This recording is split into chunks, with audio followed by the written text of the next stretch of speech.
Hello students, this is the third part of Gandhi's journey to London, Gandhi in London. So let us start. Gandhi had already given up the things that he had thought would have made a gentleman of him. Gandhi ji ने अपना जो विचार था कि मुझे gentleman बनना है, English सीखना है ना, और इंग्लिशमैन की तरह दिखाई देना है, उनकी तरह बोलना है, डांस करना है, तो बहुत सारी चीजों में इन्फेचुएशन जो उनका आ गया था, अट्रैक्शन आ गया था, वो क्या हो गया, उनको रियलाइजेशन होने के बाद उन्होंने वो सारी चीजें छोड़ दी। ठीक है, और जिस भी चीज में वो इंडल्ज थे, जिसमें इन्वॉल्व हो रहे थे सब फालतू चीजों में, उन सब से उनका दिमाग अब क्या हो गया, शांत हो गया और उन सारी चीजों से वो बाहर आ गए, है ना। अब उन्होंने अपनी चीजों को इकोनोमाइजिंग करना शुरू कर दिया। ठीक है, यानी कि अपना खर्चा मैनेजमेंट करना शुरू कर दिया, पैसों की बचत शुरू कर दी। And keeping an account of every farthing he spend. ठीक है, एक एक पैसा जो जहां खर्च करते थे उस पे वो ध्यान रखने लगे कि कहीं मैं फालतू तो खर्च नहीं कर रहा। ठीक है, तो ये जो हैबिट इन्होंने यहाँ से स्टार्ट की थी, एक एक पैसा बचाने की, उनकी अकाउंट रखने की कि मैंने कहाँ कितना पैसा खर्च किया, कितना जरूरी था। ठीक है, तो ये आगे जाके काफी हेल्पफुल रहा है उनके आगे की जिंदगी में, जब उन्होंने पब्लिक लाइफ में एंटर किया। ठीक है, तो इसकी वजह से जब वो पब्लिक फंड उनके हाथ में आता था आगे जाकर, तो वो उन पे काफी अच्छे से मैनेज कर पाते थे और उनका ध्यान रख पाते थे। ठीक है, अब जो उनका एक्सपेंस था उसे कम करने के लिए he took leave of Anglo Indian family. अब एंग्लो इंडियन फैमिली के वहां ऐसे पीजी रहते थे, पीजी यानी कि जो उनका खाना और वगैरह नाश्ता वगैरह रहता था, चाय सब रहता था, वो सब जो मालिक रहते थे, ठीक है, वो देते थे और उनको सिर्फ रहने का रहता था। तो यहाँ पर ये इनको भारी पड़ रहा था, तो उन्होंने क्या किया, एंग्लो इंडियन फैमिली के वहां से छुटकारा पाया और एक नया छोटा सा small room rent as a rent ले लिया। ठीक है, ताकि उन्हें और वो जो खर्चा था उसे भी सेव कर दिया। और ये घर उन्होंने कहाँ लिया, ये घर उन्होंने लिया था अपने वर्किंग प्लेस के पास, जिसके वजह से वो अब उन्होंने जो बस से जाना था वो जाना छोड़ दिया और पैदल ही जाने लगे। अब पैदल जाने लगे यानी कि बस का खर्चा उनका बच गया। ठीक है, देन साथ ही साथ उन्होंने खुद का खाना खुद से बनाना स्टार्ट कर दिया। अब खाना खुद बनाने लगे, इसका मतलब क्या हो रहा है, और सेविंग होने लगी। ठीक है, बाहर का तो ज्यादा रेट होता है। अब ये सिंगल पर्सन है, इन्होंने खुद बनाया, एक बार बनाया 2 बार खाया, है ना, तो वो सेविंग भी होने लगी। देन अब ये रोज 10 to 15 किलोमीटर्स एवरीडे वॉक करते थे, बस इससे टोटली जाना इन्होंने छोड़ दिया था।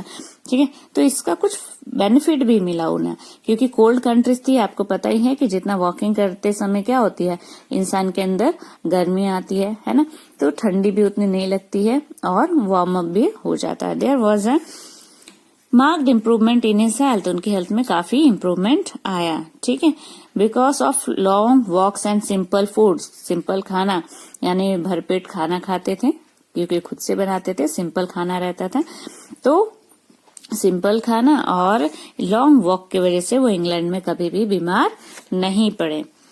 इम्पोर्टेंट रीजन इकोनोमाइजिंग का क्या था, क्योंकि अब उनको बिल्कुल रियलाइजेशन आ गया था कि मुझे बचत क्यों करनी है, क्योंकि उनके भाई ने उनके लिए काफी मेहनत करके, है ना, हैवी फाइनेंशियल बर्डन लेके उनको वहां पढ़ने के लिए भेजा था।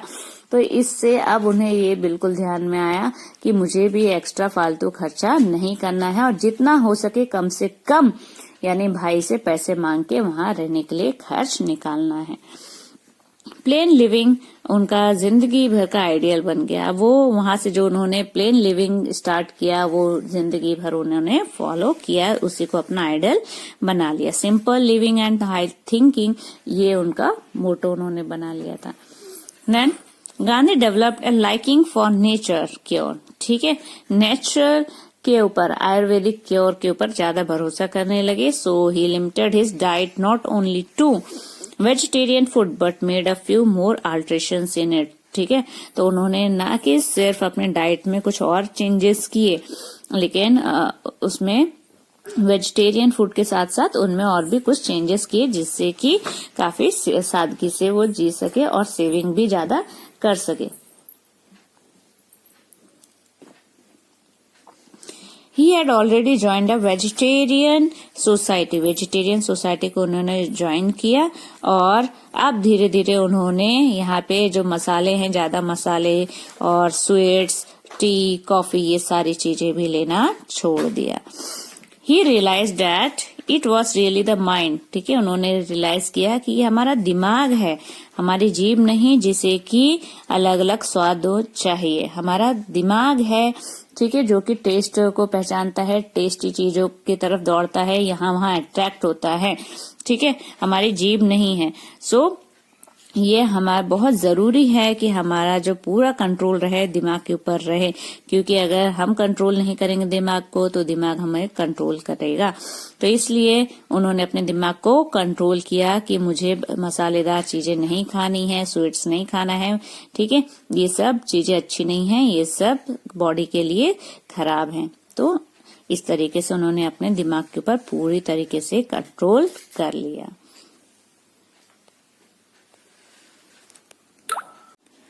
Now that the question of food had been solve, अब फूड की प्रॉब्लम तो सॉल्व हो गई थी.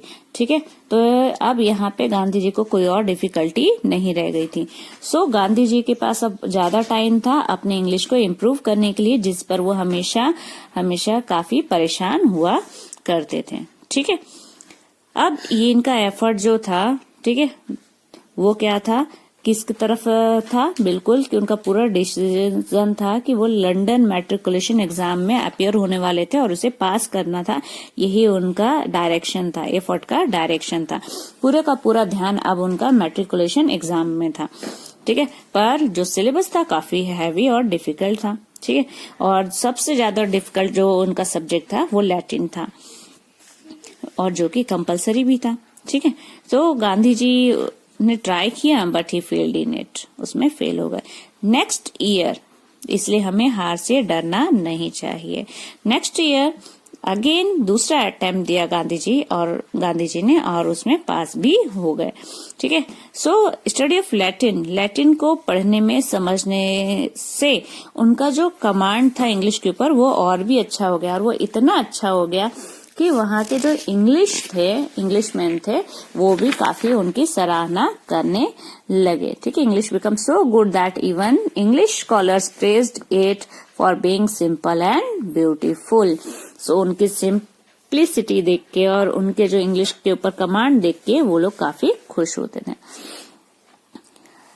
एक बार एक इंग्लिशमैन को उनकी सिंप्लिसिटी काफी पसंद आई, काफी इम्प्रेस हो गए वो उनसे, और उन्होंने वन डे एक British friend asked Gandhi to read Gita with him, उनके साथ गीता पढ़ने को कहा, उन्हें एक्सप्लेन करने को कहा. गांधी जी काफी दुविधा में फंस गए. ठीक है, कोई डाउट नहीं था कि उन्होंने संस्कृत पढ़ी थी. ठीक है, मैट्रिकुलेशन एग्जाम के लिए इंडिया के अंदर, लेकिन वो इतना नहीं जानते थे, इतनी संस्कृत नहीं जानते थे कि वो किसी को, है ना, उसका मीनिंग जो है वो ओरिजिनल मीनिंग उसे समझा सके.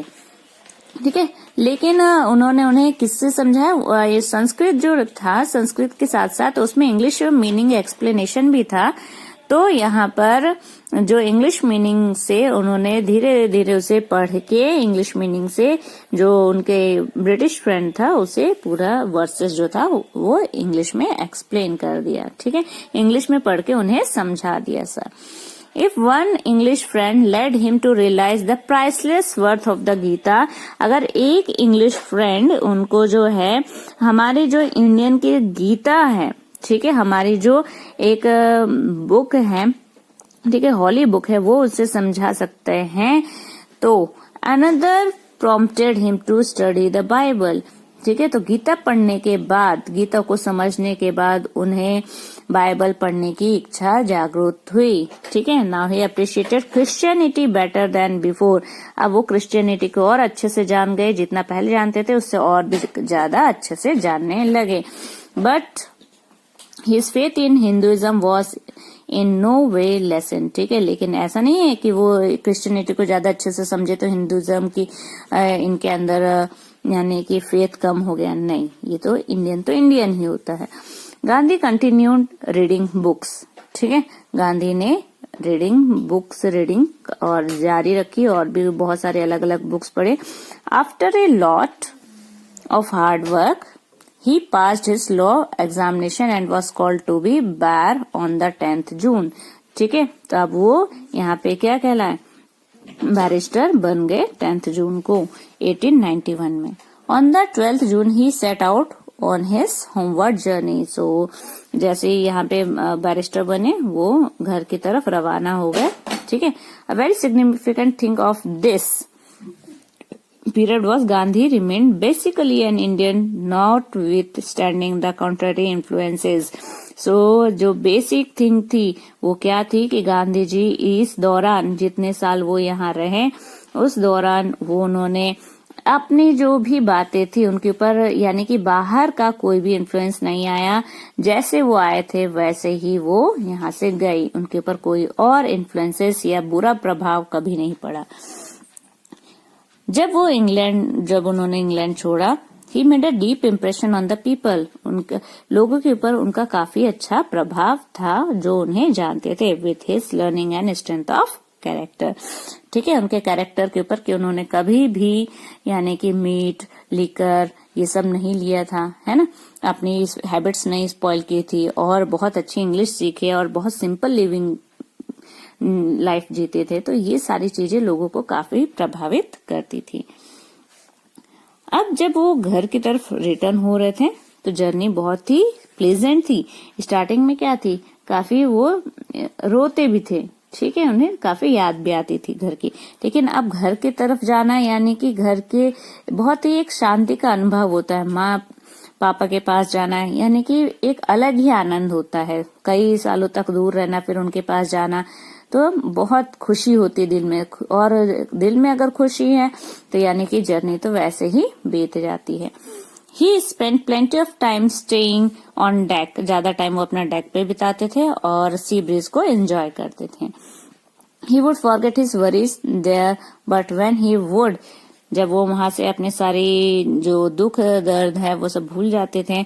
और जब वो कैबिन में आते थे, the thoughts of his helplessness in starting on his, तो जैसे ही वो अंदर आते थे उनके दिमाग में फिर से वही काम कि अब मेरा पढ़ाई तो पूरी हो गई है, अब मुझे क्या काम करना चाहिए, क्या प्रोफेशन लूंगा, ठीक है, और क्या क्या कैसे करूंगा, सब कैसे पूरा होगा, सब कैसे काम सब होगा, इसके बारे में बहुत सारे दिमाग में आता है. जैसे कि हम 12th के बाद सोचते हैं क्या करेंगे, तो चलो पढ़ाई अभी बाकी है, कोई भी डिग्री ले लिया, लेकिन डिग्री की बात क्या आती है कि जॉब करना है. जॉब करना सबसे बड़ी समस्या है कि अब हम कैसे करेंगे, आगे क्या करेंगे, है ना. तो ये सारी चीजें गांधी जी के भी मन में आने लगी.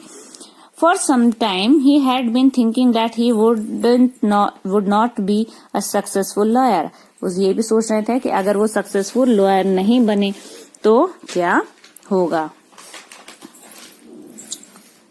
In his cabin he would say to himself, खुद को क्या कहते हैं अपने कैबिन में बैठ के, I have passed a law examination but do I know enough. क्या मैंने लॉ का एग्जाम तो पास कर लिया लेकिन क्या मैं इतना जानता हूँ, क्या मुझे इतना नॉलेज है इंडियन लॉ का. मैंने तो बाहर की लॉ पढ़ी है, क्या इंडियन लॉ भी मुझे पता है. How will I then practise law in India. तो मैं इंडिया में कैसे लॉ प्रैक्टिस करूंगा. सेल्फ इंट्रोस्पेक्शन यानी खुद का सवाल खुद से जवाब. Remained a habit with him throughout his life. So इंसानों की ये आदत होती है कि खुद से सवाल जवाब करना, है ना, कि मुझे क्या बनता है क्या नहीं. सब नहीं करते हैं लेकिन मोस्टली करते हैं. The ship was moving towards Mumbai and the sky was overcasting with clouds. So अब यहाँ क्या हो रहा है कि जैसे जैसे मुंबई की तरफ बढ़ रहे हैं बादल ऊपर आकाश में बादल आ रहे हैं. When it reached the कुएं it was raining. जब कुएं में पहुंचे तो वहां बरसात हो रही थी. एक पोर्ट है कुएं. Gandhi landed at the port with his clothes drenched. जब वो वहां पोर्ट में उतरे तो वहां उनका जो कपड़े थे वो भीग गए, ड्रेंच्ड में भीग गए. His elder brother had came to the dock. उनके बड़े भाई उन्हें लेने आए थे. गांधी जी ने उनके चरण स्पर्श किए. ठीक है. His brother took him to doctor Mehta's house. Doctor Mehta के घर ले गए. But Gandhi was impatient to go to Rajkot to meet his mother. अब उतना पास पहुंचने के बाद लोगों को क्या लगता है, माँ को देखना, यानी जब तक माँ को नहीं देखते हैं तब तक चैन नहीं आता है. तो भले वो उनके डॉक्टर मेहता के घर ले गए, लेकिन उनका मन था माँ से मिलने का। He thought to himself, mother must be restlessly waiting for me. माँ मेरा इंतजार कर रही होगी और मुझे अभी घर जाना चाहिए। शी विल आस्क मी, मुझे देखते ही वो पूछने लगेंगे, Moniya did you keep all the वाउज, क्या तुमने अपने सारे वादे पूरे किए? और मैं गर्व से कहूंगा, how could I have come to you, मैं आपके सामने कैसे आ सकता था अगर मैं अपना वादा पूरा नहीं करता। With this thought in mind he asked his brother, ये सोचते सोचते उन्होंने भाई से पूछा, माँ कैसी है? ठीक है, भाई की तरफ से कोई रिप्लाई नहीं आया, लेकिन उनके आंखों से आंसू नीचे टपकने लगे। मोहन अपने आप को कंट्रोल किया। The Gita had taught him how to be detached in such a situation. So Gita पढ़ने के बाद उनको काफी स्ट्रेंथ मिली थी, गीता से उन्हें काफी स्ट्रेंथ मिली अपने आप को इस सिचुएशन में संभालने के लिए। और फिर उनके भाई ने उन्हें से कहा, the day we receive the news of your success in law examination, ठीक है, जब हमने तुम्हारी जो लॉ एग्जाम पास करने की न्यूज सुनी थी, उस दिन माँ जो थी वो अपने डेथ बेड पर लेटी हुई थी। When she heard the news, her eyes shone with joy. उन्होंने ये खुशखबरी सुनी और उनकी आंखें काफी जॉय यानी शाइन कर रही थी, खुशी से उनका चेहरा धमक उठ रहा था। और उन्होंने कहा, When will मुन्या कब आएगा? I wish I could see him. मैं चाहती थी कि मैं उसे देख सकूं, उसका चेहरा देख सकूं मरने से पहले। It seems I won't be able to see him. और ऐसा लग रहा है कि मैं उसे नहीं देख पाऊंगी। मुझे जो गॉड है वो बहुत थोड़ा सा जल्दी बुला रहे हैं। When he comes, you did better take him to Nashik for a holy bath. तो जब मुन्या आएगा तो आप उसे नासिक में होली बात के लिए लेके जाना। After his purification, don't forget to give a dinner to all the castmen. So उन्हें प्योर करने के बाद, ठीक है, होली बात दिलाने के बाद, प्यूरिफिकेशन करने के बाद जो अपने पूरे कास्टमैन हैं उन्हें खाना खिलाना मत भूलना। ये उनकी माँ के वर्ड्स थे। Gandhiji's brother had not informed him about their mother's death in order to let him pursue his study undisturbed. Gandhi ji ने, उनकी माँ की तबीयत खराब रहती थी, लेकिन उन्होंने कभी उन्हें उनकी माँ के हेल्थ के बारे में नहीं बताया ताकि उनके स्टडीज में कोई डिस्टरबेंस ना हो और जो उन्होंने इतना यहाँ पे संघर्ष किया था वो पूरा हो जाए। ठीक है, but to Mohan it was a greater blow than the death of his father. ठीक है, फादर के डेथ से भी ज्यादा बड़ा उनके लिए ये हादसा था। शताब्धानी रेचंद भाई। डॉक्टर मेहता ने गांधी जी को उनके रिलेटिव रेचंद भाई से इंट्रोड्यूस कराया। रेचंद रन अ फर्म, वो क्या चलाते थे, एक बिजनेस, ज्वेलरी का बिजनेस चलाते थे। ठीक है, और काफी माने जाने पहचाने आदमी थे और उनका जो स्ट्रांग मेमोरी थी काफी शार्प थी। ठीक है, अपने शार्प मेमोरी के लिए भी काफी जाने जाते थे। He was deeply interested in religion में काफी विश्वास था उनका। He could listen to 100 things, 100 चीजों को सुनते थे और उन्हें रिमेम्बर करके साइमल्टेनियसली उनके दिमाग में एक के बाद एक जैसे जैसे शब्द कहे गए हैं 100 बातें वो बिल्कुल लाइन वाइज उनके दिमाग में बैठी रहती थी, वो उसे फिर से बता सकते थे। Such a person is known as Shatavadhani, और उन्हीं को शताब्धानी कहते हैं। ठीक है, जैसे शताब्दी है वैसे ही शताब्धानी। He could repeat a process passage और वर्स। ठीक है, इमीडिएटली जैसे ही किसी ने कुछ प्रोस पैसेज कहा या कोई वर्स कहा या संस्कृत का, ठीक है, कोई भी यानी कि संस्कृत के वर्सेस कहें तो इमीडिएटली उनके सुनने के बाद वो बिल्कुल सेम एग्जैक्टली जैसा बोला गया था बिल्कुल वैसे ही वो सुना सकते थे। वाइल प्लेइंग, ठीक है, चेस खेलते समय भी वो लोगों से आराम से बातें कर सकते थे, यानी एक वक्त में 2 काम आराम से कर सकते थे। वो हमेशा अलर्ट रहते थे, इतने अलर्ट रहते थे कि कभी भी ऐसी गड़बड़ी या वर्ड्स ठीक है, मिस्टेक्स होने की बहुत कम चांसेस होते थे। सो गांधी जी ने उन्हें ट्राई करने की सोचा और उन्होंने उन्हें कई सारे बहुत सारे इंग्लिश के वर्ड और फ्रेसेस दे दिए और साथ ही यूरोपियन लैंग्वेज के कई सारे वर्ड्स कह डाले उन्होंने। ठीक है, सो गांधी जी ने जो जैसे वर्ड्स कहा था, रेचंद भाई ने बिल्कुल बिना मिस्टेक एग्जैक्टली और सेम उसी ऑर्डर में उन्हें कह सुनाया। The educated most was not this gift but his knowledge of religious book and spotless character. So ये सारी चीजें उनके जो कैरेक्टर है और उनका जो नॉलेज है और जो उन्हें गिफ्ट मिला है भगवान से कि वो बहुत सारी बातों को बिल्कुल वैसे ही रिपीट कर सकते हैं। रिलीजियस बुक्स के बारे में उनकी नॉलेज, स्पॉटलेस कैरेक्टर, ठीक है, ये सारी चीजें जो थी वो गांधी जी को इनके बारे में काफी इम्प्रेस किया उसने। He never told a lie, कभी झूठ नहीं बोलते थे। He never lost his equilibrium, दिमाग का जो इक्विलिब्रियम है, संतुलन है, वो कभी भी उन्होंने नहीं खोया। Nobody ever saw him angry, कभी किसी ने उन्हें गुस्सा होते भी नहीं देखा। He always seemed to be detached in whatever he did, ठीक है, तो जो भी काम करते थे उसमें मन लगा के काम करते थे, कभी भी किसी ने उन्हें डिटैच होते नहीं देखा। Gandhi was very much impressed by his idealism, यानी कि रेचंद भाई से ये टोटली इम्प्रेस थे। Whenever Gandhi faced a spiritual crisis, जब भी उन्हें कुछ यानी कि स्पिरिचुअल, कुछ दिमागी तौर पर, या जब भी कुछ परेशानियां आती थी, है ना, मेंटली कुछ प्रेशर आता था, तो ये हमेशा रेचंद भाई से हेल्प मांगा करते थे।